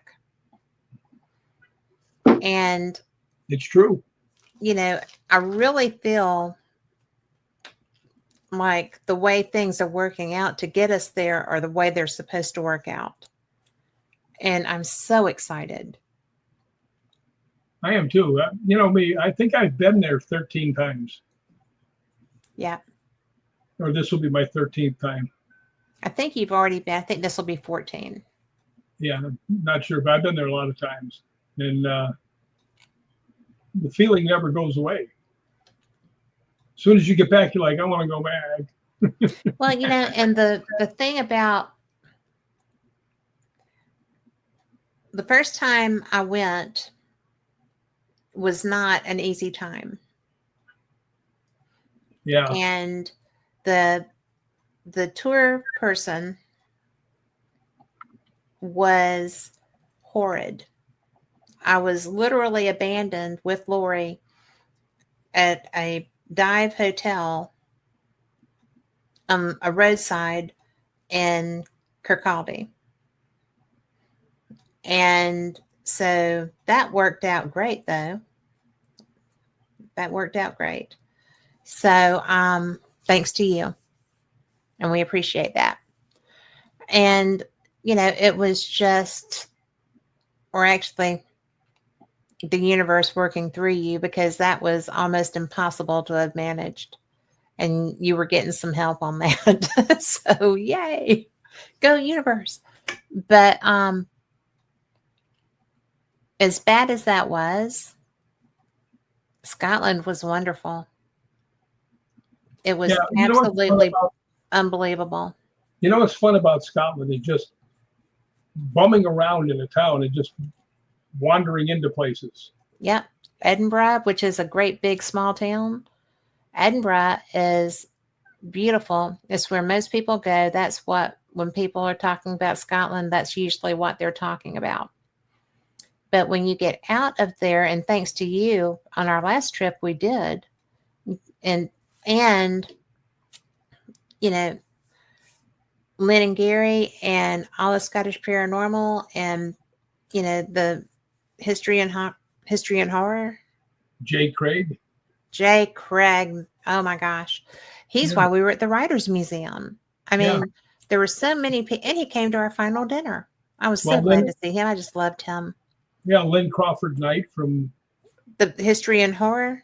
History and Horrors, yeah. Yes, because I'm always confused if it's History and Hauntings or History and Horror, but it's History and Horror.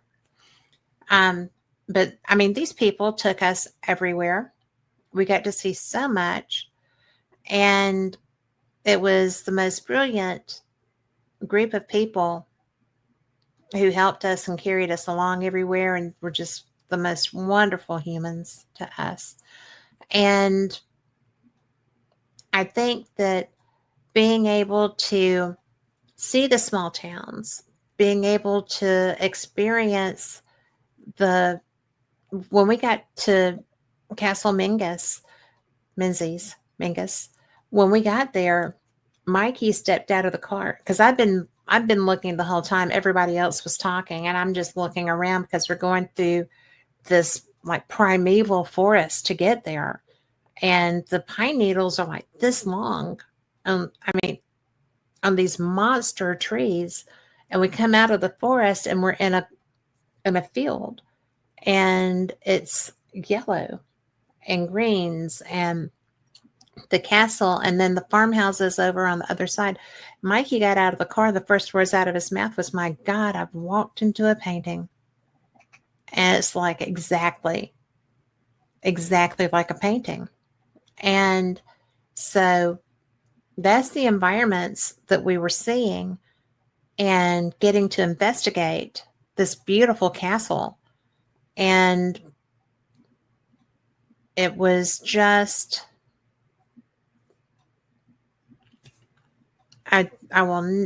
David will never get over you doing it, and I will never be able to thank you enough for taking me to Scotland the first time.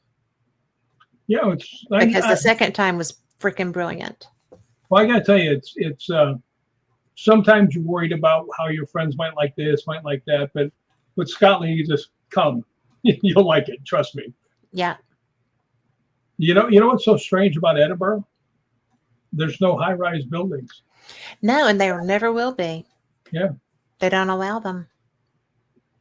Genius. Yeah. That's where they went wrong in Glasgow. Yeah. Too modernizing. Well, but the interesting thing about Glasgow is that the details on the building are at the top.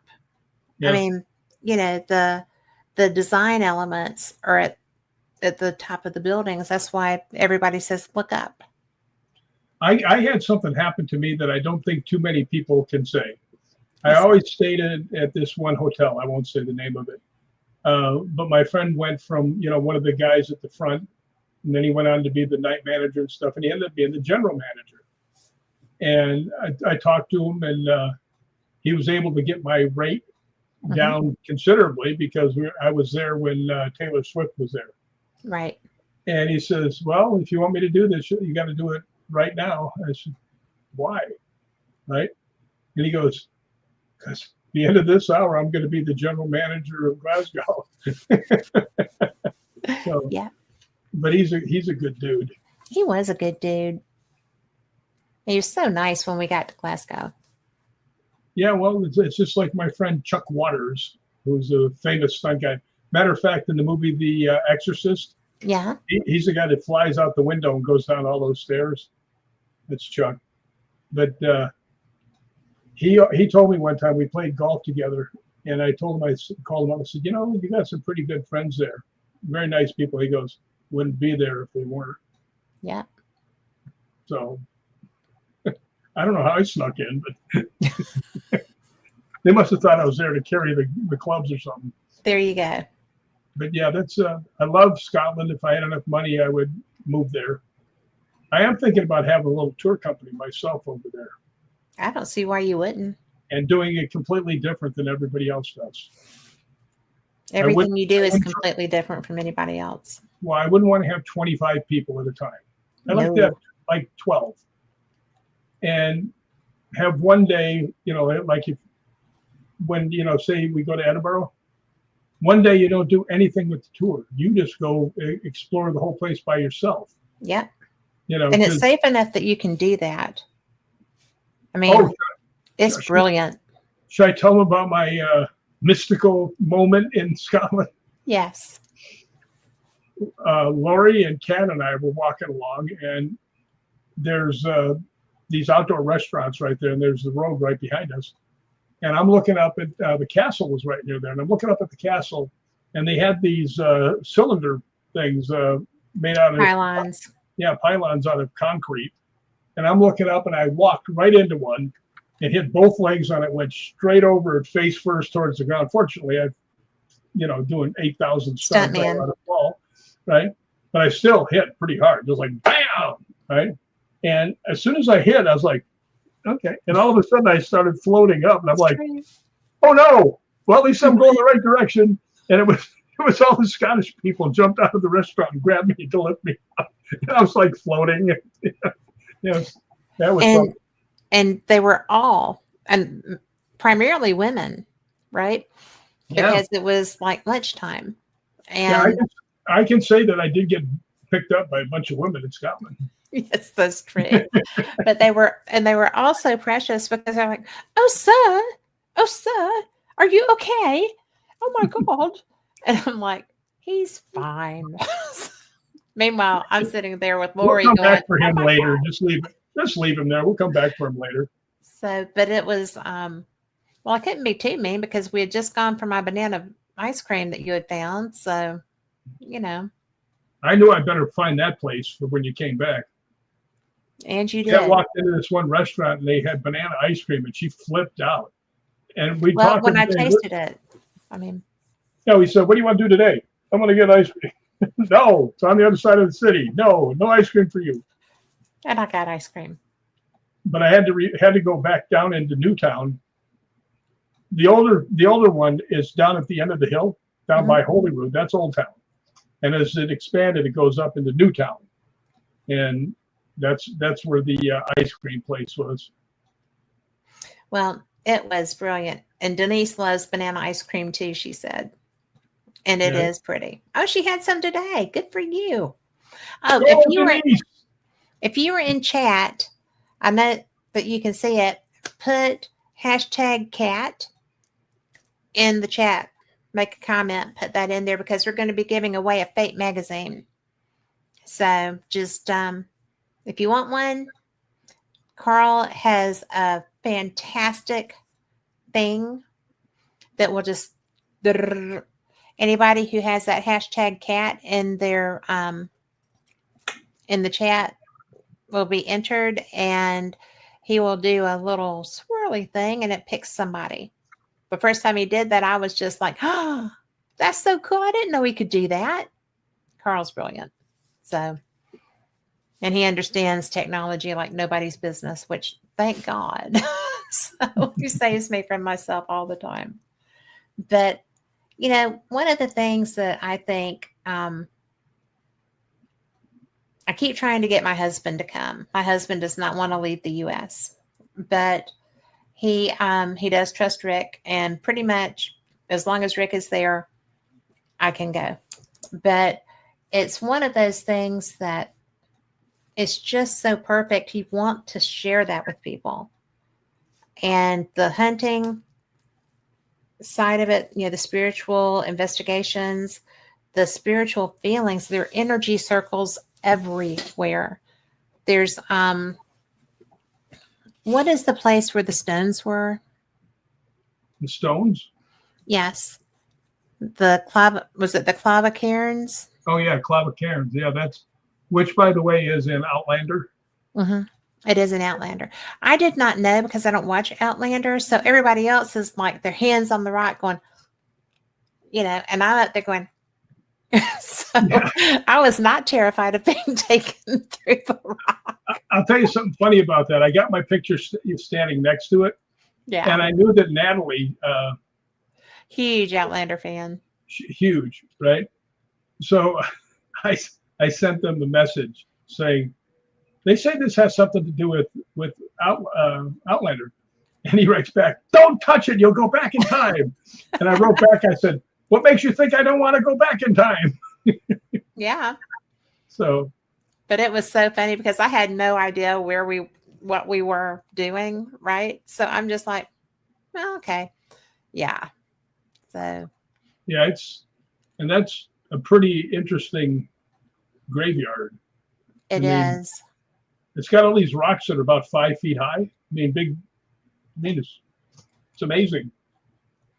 Well, it also has energy circles. The trees are all planted in circles. Yeah. And Well, a lot of power there. well, I will tell you the one place that has the most magic for me is the harbor at St. Andrews. Oh my God. I did not understand. I did know what it meant to you, but until I got there and we were sitting there,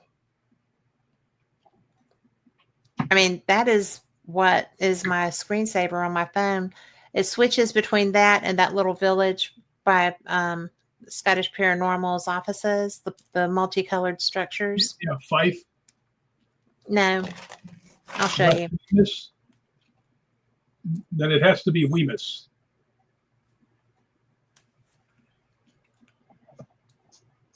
Oh, that's shoot. I've been there before. Matter of fact, Gregor almost drove us off into the water. Remember? I know. That's where we were. Yeah.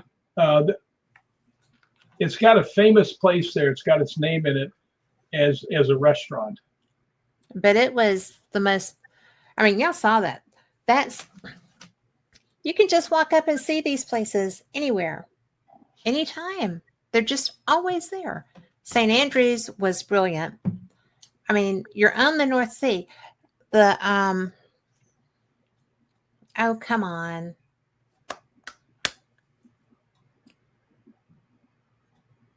The Golden Chorus.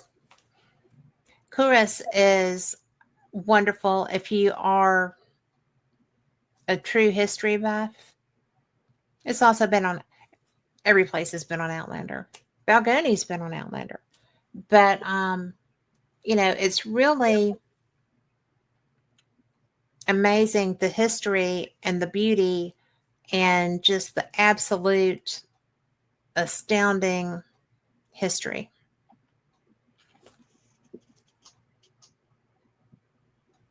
Oh, That's Clava Cairns. thank you. Yes. And that's a cemetery. There are bodies buried there in those rocks. Oh, so they say. Or so they say. But it was so cool because, like I said, did I go into there and interact? Yes, I did. But what fascinated me more, because everybody else was in there checking the graves out and stuff, and I'm like, that's for the Outlander fans. yes, and my picture like that is just very so very not afraid of being taken away. You know what else that people need to know about Scotland? You know, they always say, well, what if you see a castle that you want to go into that's abandoned? I said, go in it. And they said, what? I said, you know, they have a thing called the right to roam law. So, and it's on you. But I did tell them, I said, Scotland, the people are much more honest about things. If you fell in one of these places, decide to sue them, you go up to the judge, go, all right, let me get this correctly now. You went into a place where you weren't invited into the dark and you fell over and it's his fault. Dismissed. Yeah. And now they're going to throw me in jail for that terrible accident. Yeah, they will. You're going to catch heck for that. But we did go to Rake Castle, which was a ruin, and it was very gently haunted. It was not reach out and slam somebody. That is Inverness. Yes. And this is actually the river that goes into Loch Ness. What is the name of that river? Do you know? Loch Ness River. It is. I think that's what it's called. Well, Ness River. Yeah. It's the Ness River. I always wished I could see stuff. This one has some personal stuff for me. Yeah. That is a graveyard where can't think of his name right now. St. Columba supposedly banished the Nessie back into the loch. But the funny thing is that our last name, Columban, McCallum, comes from St. Columba. Not that anybody cares, but me. I care. I was listening. Now I'm going to show you something that Kat Hobson and Lori Dorsey went crazy in this place I took them to. Oh my. That's Yes. the bookstore. Yes. I brought books home. Leakey's bookstore is historic. It's from the 1600s. It's been in business since the 1600s. And it will do. It was freaking brilliant.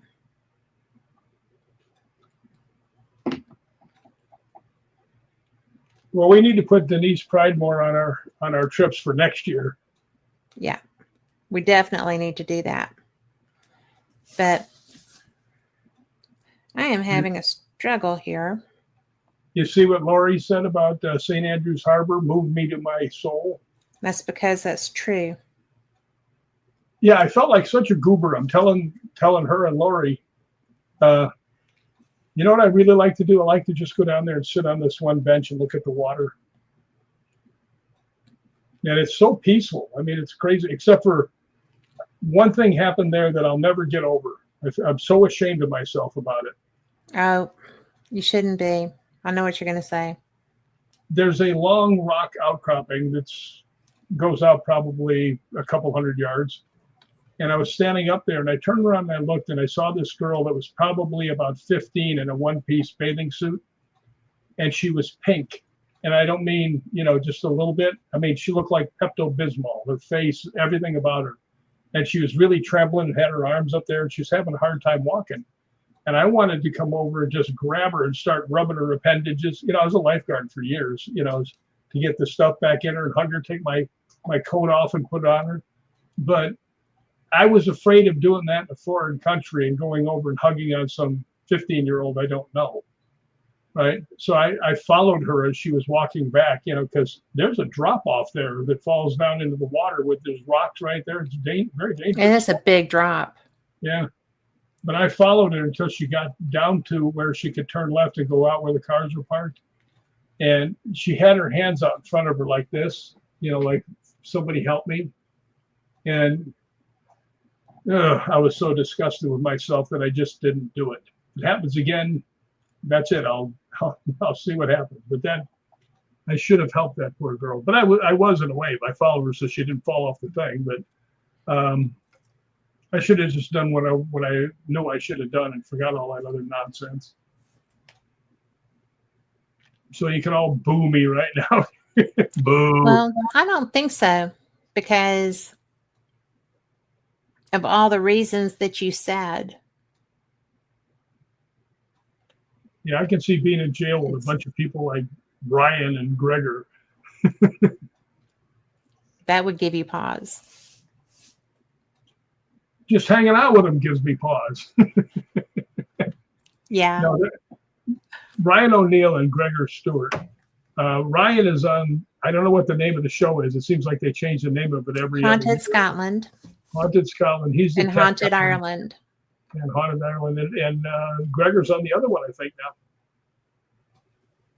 Yes. They're two of the kindest people in the whole world. Scottish men. You can't beat them. You really can't beat them. Yeah, the Vikings found out about that. Yeah, they did. So I will put St. Andrews Harbor up as my Facebook on my Facebook page when we get off of here, because I'm having a hard time pulling it up, only because I'm trying to. So That's generally the way that works. It is the way that works every time. So we are going to have Carl do the giveaway, and then we will say goodbye to Rick here in a minute. Oh, he said 1 minute. Well, wait a minute. But I think that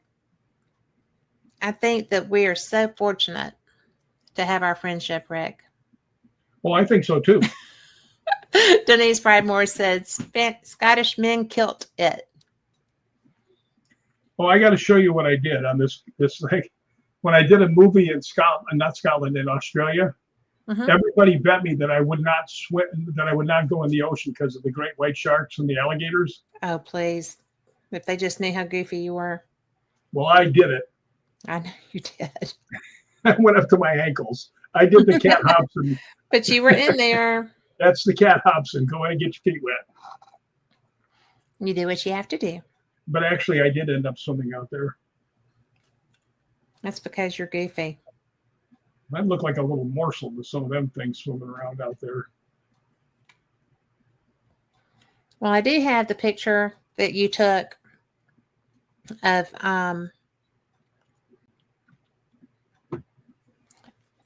at St. Andrews. Oh, yeah.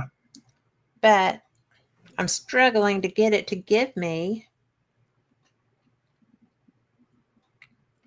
That little bridge she's standing on is on St. Andrews Golf Course. And it's called the Swilken Bridge, and it's super famous for anybody who watches golf because everybody that goes there, it's just like the 18th hole or 17th hole in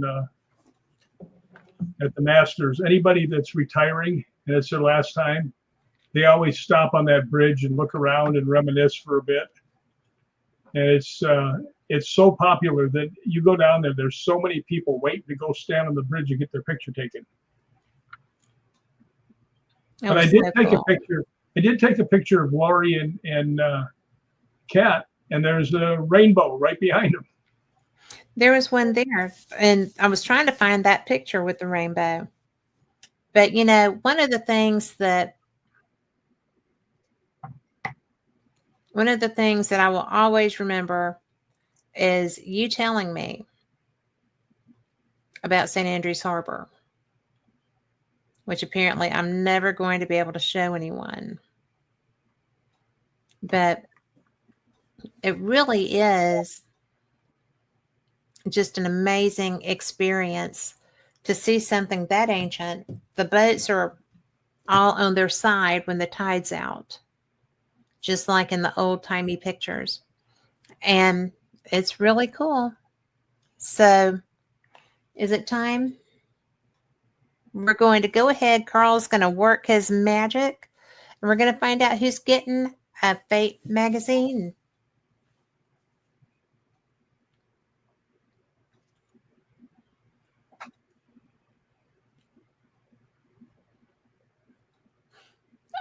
Laurel. It's Lori Dorsey for the 75th time. I tell you what, just because if you will find me on Facebook, and this is for Denise and let's see.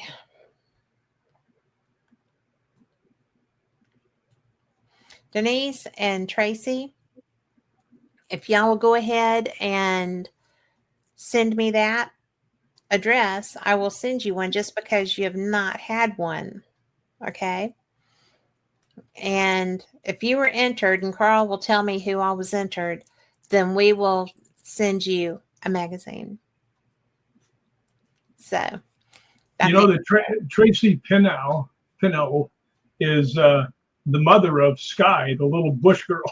I know. I love the little bush girl. She's like about this big. Tracy probably thinks that she's much bigger than that. She birthed. Well, you know, she. Okay, so.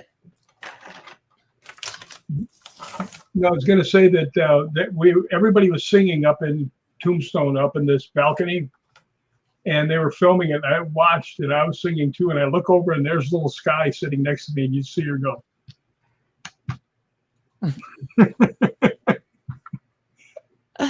That's so funny.